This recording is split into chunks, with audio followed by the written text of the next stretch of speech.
தமிழுக்கும் அமுதென்று பேர், அந்த தமிழின்ப தமிழ் எங்கள் உயிருக்கு நேர். அன்னை தமிழுக்கு முதல் வணக்கம். இந்த காணொளியை கண்டுகொண்டிருக்கும் அனைத்து தமிழ் உறவுகளுக்கும் என்னுடைய அடுத்த வணக்கம். இன்றைய இனிய நாளிலே நான் உங்களோடு பேசவிருக்கின்ற தலைப்பு இயற்கையே வாழ்க்கை. எந்த இயற்கையை பற்றி பேசுவது? நேற்று மிக அழகாக இருந்த அந்த இயற்கையை பற்றியா, இல்லை இன்று எல்லளவு இருக்கின்ற இந்த இயற்கையை பற்றியா, இல்லை நாளை இருக்குமா என்ற ஐயத்தில் இருக்கின்ற அந்த இயற்கையை பற்றியா? வாருங்கள், முக்காலத்தின் இயற்கையை பற்றியும் இந்த காணொளியில் பார்ப்போம். இயற்கை என்பது மனிதனுக்கு வாழ்வளிக்கிறது, வாழ்க்கையை வாழ சொல்லிக் கொடுக்கிறது.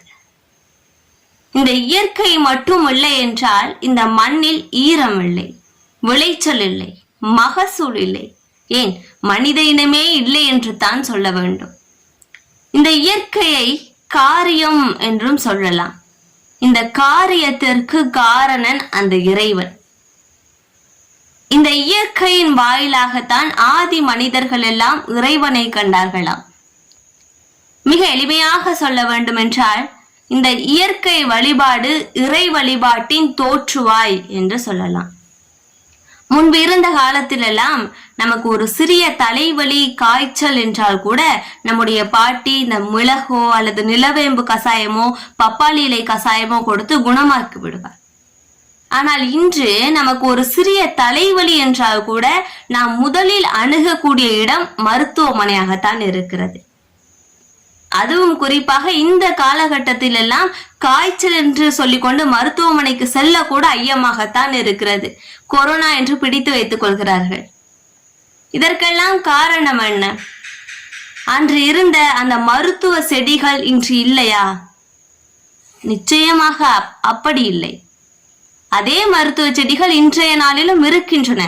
ஆனால் அதனை பயன்படுத்துவதை நாம் மறந்து விட்டோம். முன்பு இருந்த காலகட்டத்தில் எல்லாம் என்னுடைய பாட்டி எல்லாம் இந்த சாண உருண்டை இருக்கிறது அல்லவா, அதை உருண்டையாக உருட்டி தொலைவில் தருகின்ற அந்த சுவரில் ஓங்கி அடிப்பார். அவர் யாரை நினைத்து கொண்டு அடிக்கிறார் என்றெல்லாம் உண்மையாகவே எனக்கு தெரியாது. அவர் எரியும் அந்த வேகமானது துப்பாக்கியிலிருந்து வெளிவரும் தோட்டாக்களை போல அத்துணை வேகமாக சென்று அந்த சுவரில் அடிக்கும். அந்த சாணமானது காய்ந்த பிறகு அதனுடைய பெயரினை ராட்டி என்பார்கள்.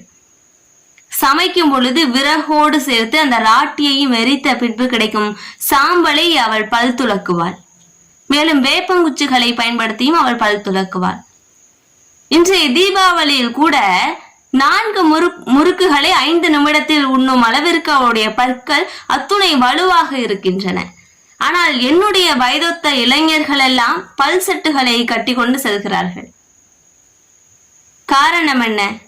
எண்ணற்ற மாற்றங்கள் வந்துவிட்டன. இன்று எல்லாமே திடீர் திடீர் திடீர் என்று நடக்கிறது.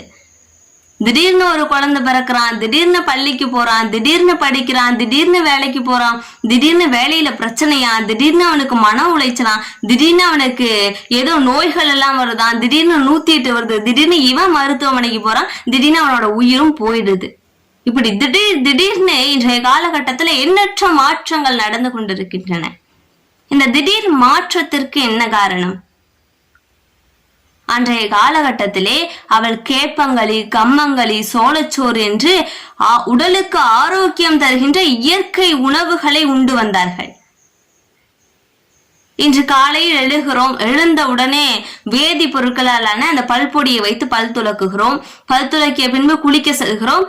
சுத்தமான வேதி பொருட்களாலான அந்த குளியல் சோப்பினை பயன்படுத்தி குளிக்கிறோம். குளித்து முடித்த பிறகு காலை உணவே பல்வேறு வேதிப்பொருட்கள் கலந்த உணவினை தான் நாம் உண்டு வருகிறோம். இது முடிந்து வேலைக்கு செல்கிறோம். வேலைக்கு சென்று வீட்டிற்கு வரும் பொழுது அந்த வீட்டுக்கார அம்மா சொல்றாங்க, இன்னைக்கு எனக்கு சமைக்க டைம் இல்லை, வாங்க ஃபாஸ்ட் ஃபுட்டு சாப்பிட போலாம் அப்படின்னு சொல்லி அழைச்சிட்டு போயிடுறாங்க. இது போல உணவு முறைகள் இருந்தா ஏன் இந்த திடீர் மாற்றங்கள் எல்லாம் வராம இருக்கும் என்பதுதான் என்னுடைய கேள்வி.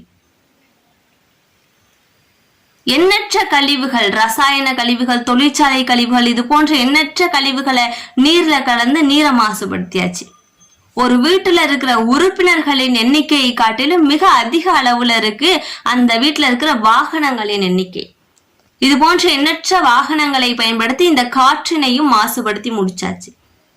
விவசாயத்துல விளைச்சல் வேண்டும் என்ற நோக்கத்திற்காக ரசாயன மருந்துகளையும் மேலும் மக்காத நெகிழி பொருட்களை எல்லாம் புதைத்து மண்ணையும் மாசுபடுத்தி முடிச்சாச்சு. இன்னைக்கு காலையில செய்தியில சொல்றாங்க, இன்னைக்கு மழை வர வாய்ப்பு இருக்கிறது அப்படின்னு. மழை வந்த 5 நிமிடங்களிலே சென்னையில வெள்ளம் அப்படின்னு சொல்றாங்க. ஒரு 5 நிமிடம் மழை நீர் கூட ஓடாத அளவிற்கு நாம் இருக்கின்ற இந்த இடத்தை வடிவமைத்து கொண்டிருக்கிறோம் என்றால் நாம் எந்த அளவிற்கு இயற்கையை அழித்து வருகிறோம் என்பதனை நாம் சிந்திக்க வேண்டும். இந்த ஆறுகள், ஏரிகள், குளங்கள் இவற்றையெல்லாம் மண்ணால் நிரப்பி அதன் மீது அழகானதொரு வீட்டினை கட்டி கொண்டு மிக மகிழ்ச்சியாக வாழ்ந்து வருகிறோம். ஆனால் நம்முடைய பிள்ளைக்கு நாளை என்ன இதனால் பின்விளைவு ஏற்படும் என்பதனை சுத்தமாக மறந்துவிட்டுத்தான் செயல்படுகிறோம். இதே போன்று காடுகளையும் அழித்து அந்த இடத்தினையும் பிளாட் என்று மொத்தமாக அழித்துவிட்டு அதனை பிறருக்கு பணத்திற்காக விற்றும் விட்டோம். நாமும் பல மாடி அடுக்குகளில் அந்த வீட்டையும் கட்டி வாடகைக்கு விட்டலாம் என்று நல்லதொரு வசூலையும் பணத்தினை பெற்றுக் கொண்டு விட்டோம். இன்று நமக்கு உணவு தேவை என்றால் எண்ணற்ற நிறுவனங்கள் இருக்கின்றன. ஆர்டர் செய்து உணவினை வாங்கி உண்கிறோம். ஆனால் அந்த காட்டில் இருந்த விலங்குகள் தனக்கு பசிக்கும் பொழுது எந்த நிறுவனத்தில் ஆர்டர் செய்து தன்னுடைய உணவினை பெற்றுக்கொள்ளும் என்பதனை சற்று கூட சிந்திக்காத சுத்தமான சுயநலவாதிகளாக இந்த மனிதர்கள் மாறி வருகிறோம் என்பதனை நாம் மறந்து விட்டோம்.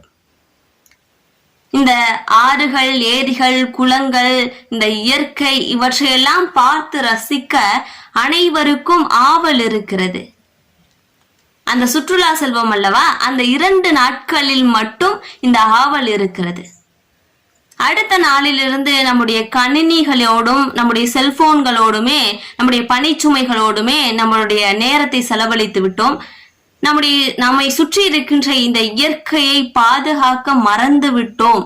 இதுதான் அடிப்படையான நிதர்சனமான உண்மை. இதனை மாற்ற வேண்டும் என்று நாம் எண்ணினால் இனியாவது நம்முடைய பிறந்த நாளுக்கோ அல்லது நம்முடைய திருமண நாளுக்கோ பிற பரிசுகளை பிறருக்கு கொடுப்பதற்கு பதிலாக ஒரு மரக்கன்றுகளை பிறருக்கு கொடுப்போமே. இது ஒரு எளிய முயற்சி தான். ஒருவர் செய்தால் நிச்சயமாக முடியாது. ஆனால் நாம் அனைவரும் முன்வந்து இந்த முயற்சியினை கையெடுத்தால் நிச்சயமாக இது முடியும். இந்த இயற்கை தான் செயற்கைக்கே அடிப்படை. செயற்கை இல்லாமல் இயற்கை இருக்கலாம், ஆனால் இயற்கை இல்லாமல் செயற்கை கூட இருக்க முடியாது என்று கூறி நம்மால் இயன்றவரை இந்த இயற்கையை மாசுபடுத்தாமல் இந்த இயற்கையை பாதுகாத்து வருவோம் என்று கூறி இந்த அற்புதமான நேரத்திலே என்னுடைய இந்த இனிய உரையினை கேட்டு மகிழ்ந்த அனைவருக்கும் என்னுடைய நன்றிகளை தெரிவித்துக் கொண்டு இன்று கேட்டவை அனைத்தையும் அப்படியே விட்டுவிடாமல் நம்மால் இயன்றவற்றை கடைபிடிப்போம் என்று கூறி, சாவடும் தமிழ் படித்து சாக வேண்டும், எந்தன் சாம்பலும் தமிழ் மனம் கமழ்ந்து வைக வேண்டும். வாய்ப்பிற்கு நன்றி, வணக்கம்.